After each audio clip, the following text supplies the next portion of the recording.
El Monte Negro. Cuando los asuntos se pusieron decididamente mal, Borderán y Cía, capitalistas de la empresa Quebracho y Tanino del Chaco, quitaron a Bracamonte la gerencia. A los 2 meses la empresa, falta de la vivacidad del italiano, que era en todo caso el único capaz de haberla salvado, iba a la liquidación. Borderán acusó furiosamente a Bracamonte por no haber visto que el Quebracho era pobre, que la distancia a puerto era mucha, que el Tanino iba a bajar, que no se hacen contratos de soga al cuello con el Chaco, le hace chasco, que según informes los bueyes eran viejos y las alzaprimas más, etcétera, etcétera. En una palabra, que no entendía de negocios. Bracamonte, por su parte, gritaba que los famosos 100.000 pesos invertidos en la empresa lo fueron con una parsimonia tal que cuando él pedía 4.000 pesos, enviábanle 3.500, 2.000, 1.800, y así todo. Nunca consiguió la cantidad exacta. Aún a la semana, de un telegrama recibió 800 pesos en vez de 1.000 que había pedido. Total, lluvias inacabables, acreedores urgentes, la liquidación y Bracamonte en la calle, con 10.000 pesos de deuda. Este solo detalle debería haber bastado para justificar la buena fe de Bracamonte, dejando a su completo cargo la deficiencia de dirección. Pero la condena pública fue absoluta: mal gerente, pésimo administrador y aún cosas más graves. En cuanto a su deuda, los mayoristas de la localidad perdieron desde el primer momento toda esperanza de satisfacción. Hizóse broma de esto en Resistencia. ¿Y usted no tiene cuentas con Bracamonte? Era lo primero que se decían 2 personas al encontrarse, y las carcajadas crecían en sí. En efecto, acertaban. Concedían a Bracamonte ojo perspicaz para adivinar un negocio, pero solo eso. Hubieran deseado menos cálculos brillantes y más actividad reposada. Negábanle, sobre todo, experiencia del terreno. No era posible llegar así a un país y triunfar de golpe en lo más difícil que hay en él. No era capaz de una tarea ruda y juiciosa, y mucho menos visto el cuidado que el advenedizo tenía de su figura. No era hombre de trabajo. Ahora bien, aunque Bracamonte le dolía la falta de fe en su honradez, ésta le exasperaba menos, a fuer de italiano ardiente, que la creencia de que él no fuera capaz de ganar dinero. Con su hambre de triunfo, rabiaba tras ese primer fracaso. Pasó un mes nervioso, hostigando su imaginación. Hizo 2 o 3 viajes al Rosario, donde tenía amigos, y por fin dio con su negocio: comprar por menos de nada una legua de campo en el suroeste de Resistencia y abrirle salida al Paraná, aprovechando el alza del Quebracho. En esa región de esteros y zanjones la empresa era fuerte, sobre todo debiendo efectuarla a todo vapor. Pero Bracamonte ardía como un tizón. Asocióse con Banker, sujeto inglés, viejo contratista de obraje, y a los 3 meses de su bancarrota emprendía marcha al Salado, con bueyes, carretas, mulas y útiles. Como obra preparatoria tuvieron que construir sobre el Salado una balsa de 40 bordalesas. Bracamonte, con su ojo preciso de ingeniero nato, dirigía los trabajos. Marcharon luego 2 días, arrastrando penosamente las carretas y alzaprimas hundidas en el estero, y llegaron al fin al Monte Negro. Sobre la única loma del país hallaron agua a 3 metros, y el pozo se afianzó con 4 bordalesas desfondadas. Al lado levantaron el rancho campal, y enseguida comenzó la tarea de los puentes. Las 5 leguas desde el campo al Paraná estaban cortadas por zanjones y riachos, en que los puentes eran indispensables. Se cortaban palmas en la barranca y se las echaba en sentido longitudinal a la corriente, hasta llenar la zanja. Se cubría todo con tierra, y una vez pasados bagajes y carretas, avanzaban todos hacia el Paraná. Poco a poco se alejaban del rancho, y a partir del 5.º puente tuvieron que acampar sobre el terreno de operaciones. El 11.º fue la obra más seria de la campaña. El riacho tenía 60 metros de ancho y allí no era utilizable el desbarrancamiento en montón de palmas. Fue preciso construir en forma de pilares de palmeras que se comenzaron arrojando las palmas hasta lograr con ellas un piso firme. Sobre este piso colocaban una línea de palmeras niveladas, encima otra transversal, luego una longitudinal y así hasta conseguir el nivel de la barranca. Sobre el plano superior tendían una línea definitiva de palmas, afirmadas con clavos de Urunday a estacones verticales que afianzaban el primer pilar del puente. Desde esta base repetían el procedimiento, avanzando otros 4 metros hacia la barranca opuesta. En cuanto al agua, filtraba sin ruido por entre los troncos. Pero esta tarea fue lenta, pesadísima, en un terrible verano, y duró 2 meses. Como agua, artículo principal, tenían la límpida, si bien oscura, del riacho. Un día, sin embargo, después de una noche de tormenta, aquel amaneció plateado de peces muertos. Cubrían el riacho y derivaban sin cesar. Recién al anochecer, disminuyeron. Días después, pasaba aún uno que otro. A todo evento, los hombres se abstuvieron por una semana de tomar esa agua, teniendo que enviar un peón a buscarla del pozo que llegaba tibia. No era solo esto. Los bueyes y mulas se perdían de noche en el campo abierto, y los peones, que salían al aclarar, volvían con ellos ya alto el sol, cuando el calor agotaba a los bueyes en 3 horas. Luego pasaban toda la mañana en el riacho, luchando, sin un momento de descanso, contra la falta de iniciativa de los peones, teniendo que estar en todo, escogiendo las palmas, dirigiendo el derrumbe, afirmando, con los brazos arremangados, los cátares de los pilares, bajo el sol de fuego y el vaho asfixiante del pajonal, hinchados por tábanos y barigüís. La greda amarilla y reverberante del palmar les irritaba los ojos y quemaba los pies. De vez en cuando sentíanse detenidos por la vibración crepitante de una serpiente de cascabel que sólo se hacía oír cuando estaban a punto de pisarla. Concluida la mañana, almorzaban. Comían, mañana y noche, un plato de locro que mantenían alejado sobre las rodillas para que el sudor no cayera dentro, bajo un cobertizo hecho con 4 chapas de zinc que enceguecían entre moarés de aire caldeado. Era tal allí el calor que no se sentía entrar el aire en los pulmones. Las barretas de fierro quemaban en la sombra. Dormían la siesta, defendidos de los polvorines por mosquiteros de gasa que, permitiendo apenas pasar el aire, levantaban aún la temperatura. Con todo, ese martirio era preferible al de los polvorines. A las 2 volvían a los puentes, pues debían a cada momento reemplazar a un peón que no comprendía bien, hundidos hasta las rodillas en el fondo podrido y fofo del riacho, que burbujeaba a la menor remoción, exhalando un olor nauseabundo. Como en estos casos no podían separar las manos del tronco, que sostenían en alto a fuerza de riñones, los tábanos los aguijoneaban a mansalva. Pero, no obstante esto, el momento verdaderamente duro era el de la cena. A esa hora el estero comenzaba a zumbar, y enviaba sobre ellos nubes de mosquitos, tan densas que tenían que comerle el plato de locro caminando de un lado para otro. Aún así, no lograban paz. O devoraban mosquitos o eran devorados por ellos. 2 minutos de esta tensión acababa con los nervios más templados. En estas circunstancias, cuando acarreaban tierra al puente grande, llovió 5 días seguidos y el charque se concluyó.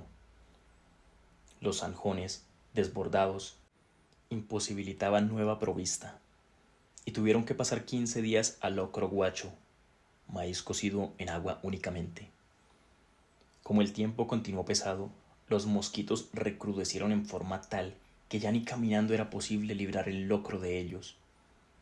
En una de esas tardes, Banker, que se paseaba entre un oscuro nimbo de mosquitos, sin hablar una palabra, tiró de pronto el plato contra el suelo y dijo que no era posible vivir más así, que eso no era vida, que él se iba.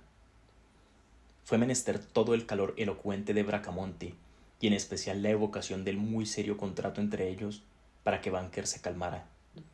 Pero Bracamonte, en su interior, había pasado 3 días maldiciéndose a sí mismo por esa estúpida empresa.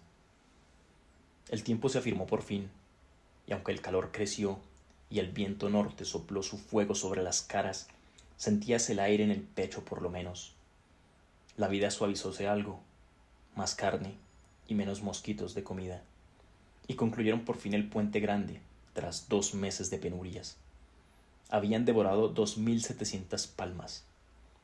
La mañana en que echaron la última palada de tierra, mientras las carretas lo cruzaban entre la gritería del triunfo de los peones, Bracamonte y Banker, parados uno al lado del otro, miraron largo rato su obra común, cambiando cortas observaciones a su respecto, que ambos comprendían sin oírlas casi.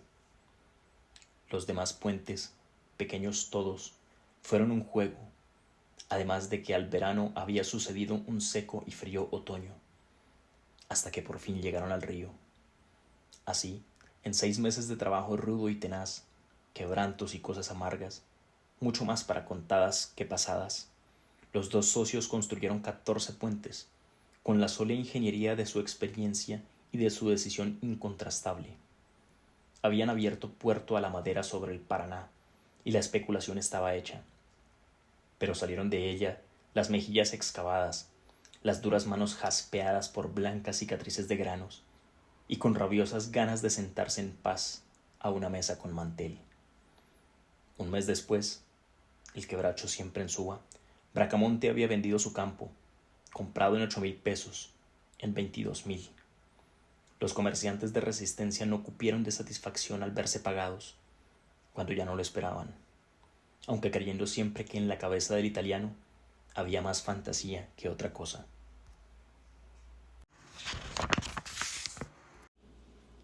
Los cazadores de ratas. Una siesta de invierno, las víboras de cascabel, que dormían extendidas sobre la greda, se arrollaron bruscamente al oír insólito ruido. Como la vista no es su agudeza particular, mantuviéronse inmóviles mientras prestaban oído. «Es el ruido que hacían aquellos», murmuró la hembra. «Sí, son voces de hombre, son hombres», afirmó el macho. Y pasando una por encima de la otra se retiraron 20 metros. Desde allí miraron. Un hombre alto y rubio y una mujer rubia y gruesa se habían acercado y hablaban observando los alrededores. Luego el hombre midió el suelo a grandes pasos, en tanto que la mujer clavaba señales en los extremos de cada recta. Conversaron después, señalándose mutuamente distintos lugares, y por fin se alejaron. «Van a vivir aquí», dijeron las víboras. «Tendremos que irnos». En efecto, al día siguiente llegaron los colonos con un hijo de 3 años y una carreta en que había catres, cajones, herramientas sueltas y gallinas atadas a la baranda. Instalaron la carpa y durante semanas trabajaron todo el día.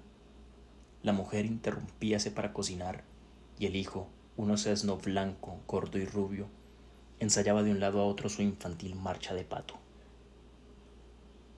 Tal fue el esfuerzo de la gente aquella, que al cabo de un mes tenían pozo, gallinero y rancho prontos, aunque a este faltaban aún las puertas.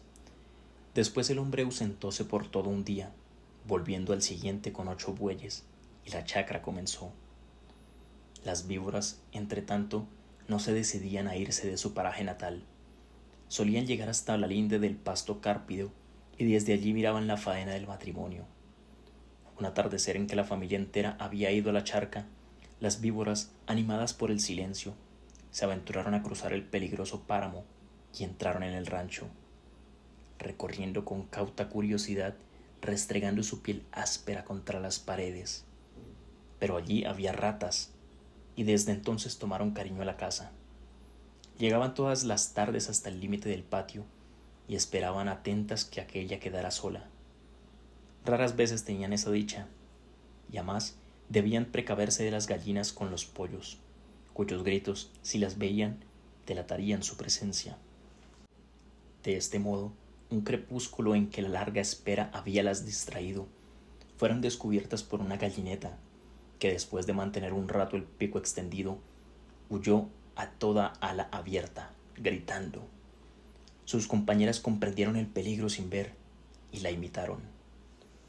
El hombre, que volvía del pozo con un balde, se detuvo al oír los gritos. Miró un momento y dejando el balde en el suelo se encaminó al paraje sospechoso. Al sentir su aproximación, las víboras quisieron huir, pero solo una tuvo el tiempo necesario, y el colono halló solo al macho. El hombre echó una rápida ojeada alrededor, buscando un arma, y llamó, los ojos fijos en el rollo oscuro. —¡Hilda! ¡Alcánzame la azada! ¡Ligero! ¡Es una serpiente de cascabel!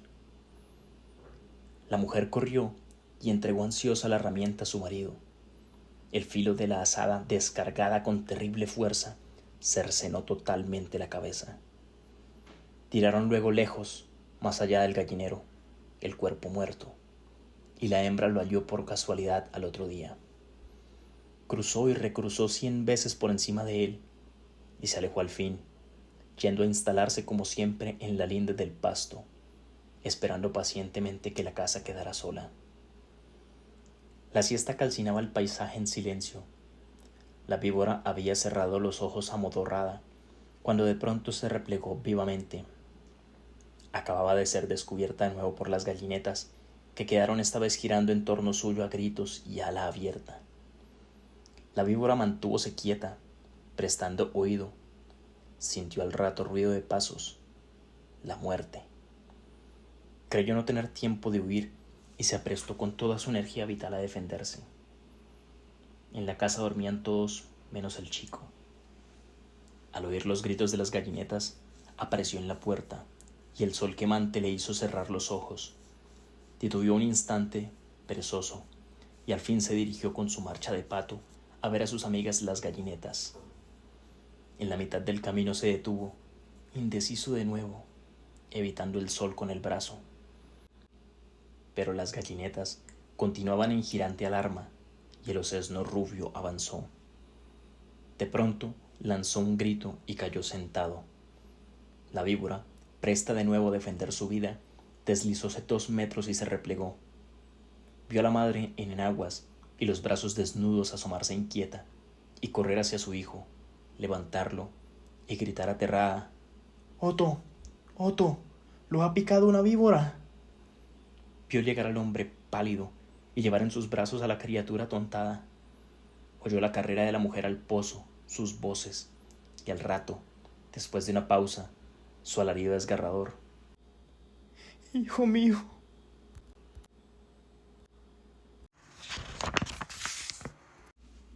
La gallina degollada. Todo el día, sentados en el patio en un banco, estaban los 4 hijos idiotas del matrimonio Mazzini Ferraz. Tenían la lengua entre los labios, los ojos estúpidos, y volvían la cabeza con la boca abierta. El patio era de tierra, cerrado al oeste por un cerco de ladrillos. El banco quedaba paralelo a él, a 5 metros, y allí se mantenían inmóviles, fijos los ojos en los ladrillos. Como el sol se ocultaba tras el cerco, al declinar los idiotas tenían fiesta. La luz enceguecedora llamaba su atención al principio. Poco a poco sus ojos se animaban, se reían al fin estrepitosamente, congestionados por la misma hilaridad ansiosa, mirando el sol con alegría bestial, como si fuera comida. Otras veces, alineados en el banco, zumbaban horas enteras, imitando al tranvía eléctrico.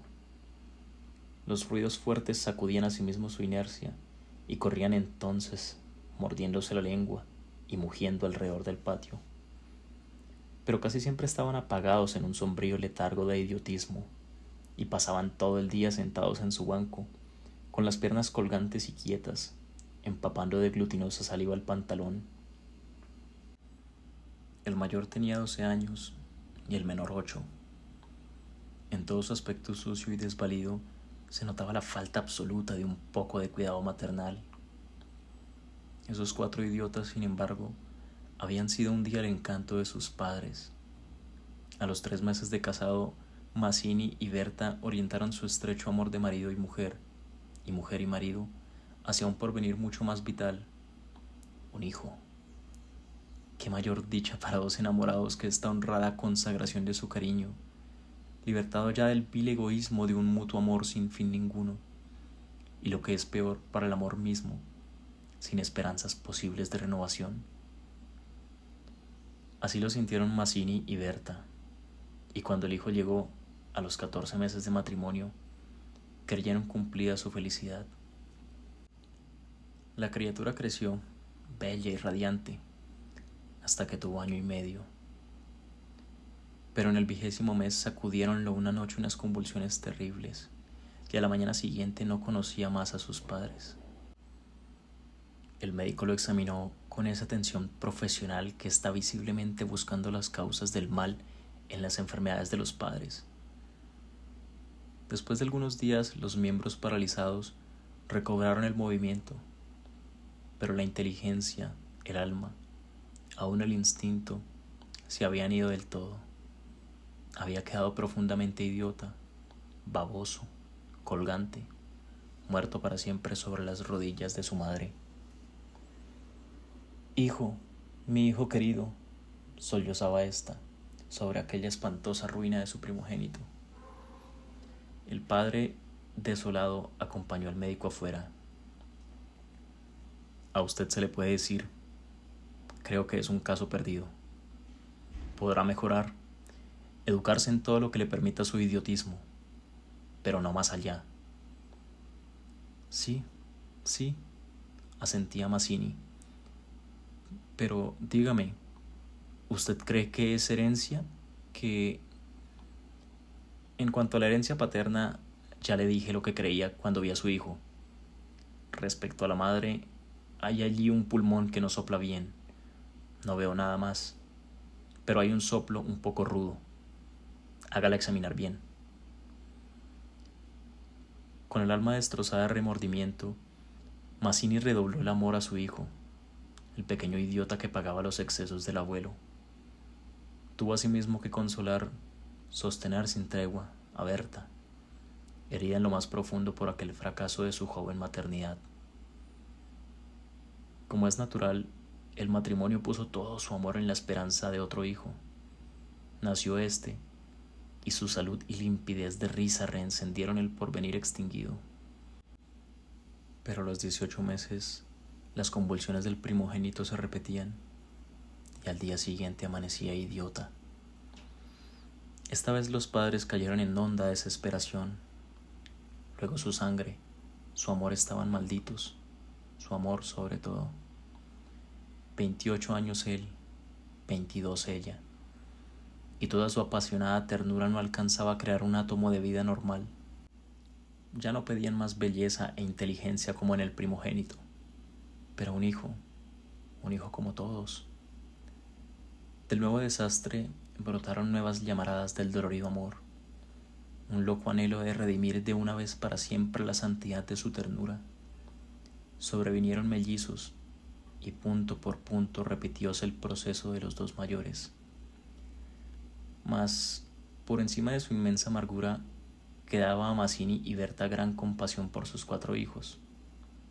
Hubo que arrancar del limbo de la más honda animalidad no ya sus almas, sino el instinto mismo abolido. No sabían deglutir, cambiar de sitio, ni aun sentarse. Aprendieron al fin a caminar, pero chocaban contra todo, por no darse cuenta de los obstáculos.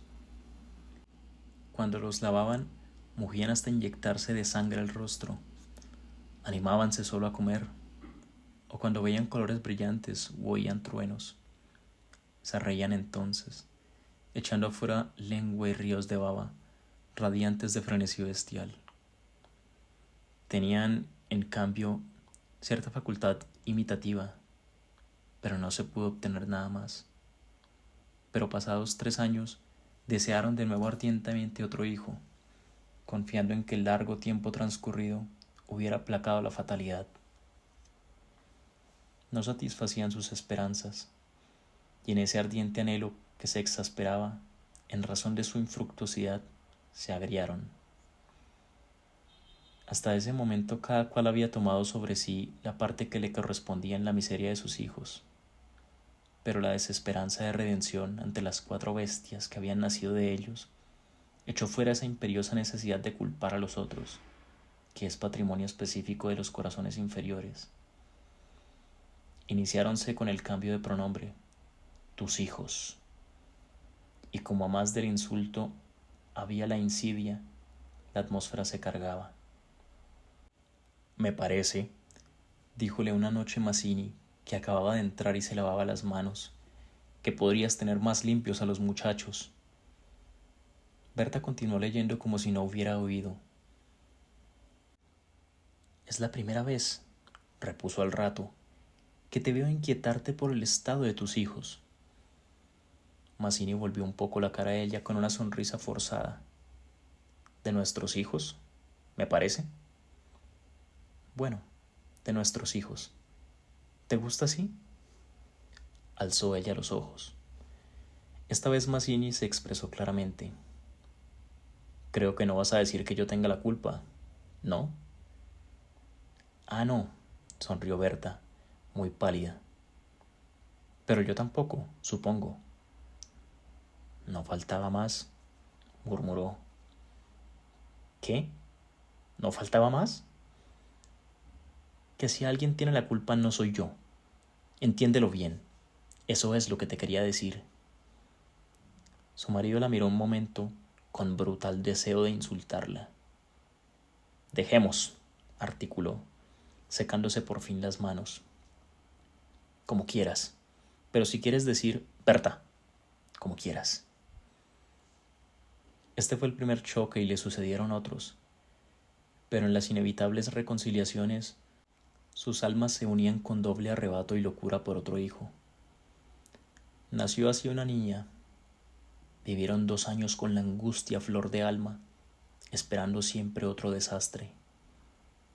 Nada acaeció, sin embargo, y los padres pusieron en ella toda su complacencia, que la pequeña llevaba a los más extremos límites del mimo y la mala crianza.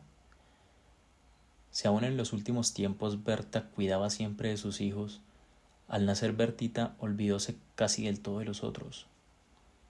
Su solo recuerdo la horrorizaba, como algo atroz que la hubieran obligado a cometer.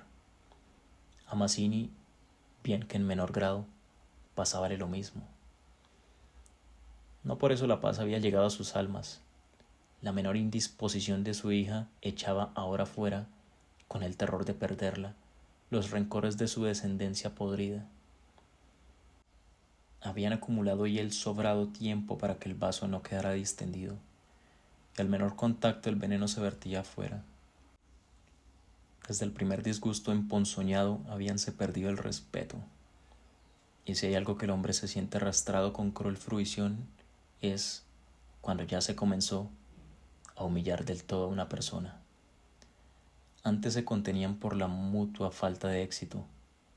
Ahora que éste había llegado, cada cual, atribuyéndolo a sí mismo, sentía mayor la infamia de los 4 engendros que el otro habíale forzado a crear. Con estos sentimientos no hubo ya para los 4 hijos mayores afectos posible. La sirvienta los vestía, les daba de comer, los acostaba, con visible brutalidad. No los lavaban casi nunca.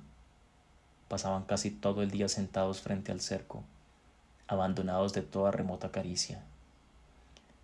De este modo Bertita cumplió 4 años, y esa noche, resultado de las golosinas que era a los padres absolutamente imposible negarle, la criatura tuvo algún escalofrío y fiebre, y el temor a verla morir o quedar idiota tornó a reabrir la eterna llaga.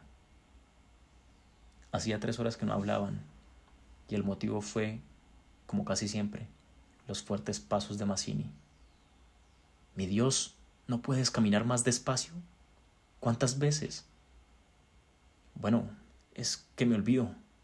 Se acabó, no lo hago a propósito». Ella se sonrió desdeñosa. «No, no te creo tanto». «Ni yo. Jamás te hubiera creído tanto a ti.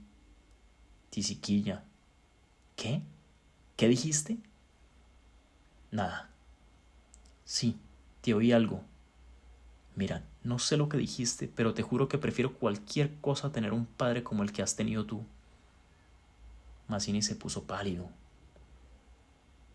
Al fin, murmuró con los dientes apretados. Al fin, víbora, has dicho lo que querías. Sí, víbora, sí. Pero yo he tenido padres sanos, ¿oyes? Sanos. Mi padre no ha muerto de delirio. Yo también hubiera tenido hijos como los de todo el mundo. Esos son hijos tuyos, los 4 tuyos. Mazzini explotó a su vez. Víbora tísica. Eso es lo que te dije, lo que te quiero decir. Pregúntale. Pregúntale al médico quién tiene la mayor culpa de la meningitis de tus hijos. Mi padre o tu pulmón picado, víbora. Continuaron cada vez con mayor violencia hasta que un gemido de Bertita selló instantáneamente sus bocas. A la 1 de la mañana, la ligera indigestión había desaparecido, y como pasa fatalmente con todos los matrimonios jóvenes que se han amado intensamente una vez quisiera, la reconciliación llegó, tanto más efusiva cuanto hirientes fueran los agravios. Amaneció un espléndido día, y mientras Berta se levantaba escupió sangre. Las emociones y mala noche pasada tenían, sin duda, gran culpa. Mazzini la retuvo abrazada largo rato, y ella lloró desesperadamente, pero sin que ninguno se atreviera a decir una palabra. A las 10 decidieron salir, después de almorzar. Como apenas tenían tiempo, ordenaron a la sirvienta que matara una gallina.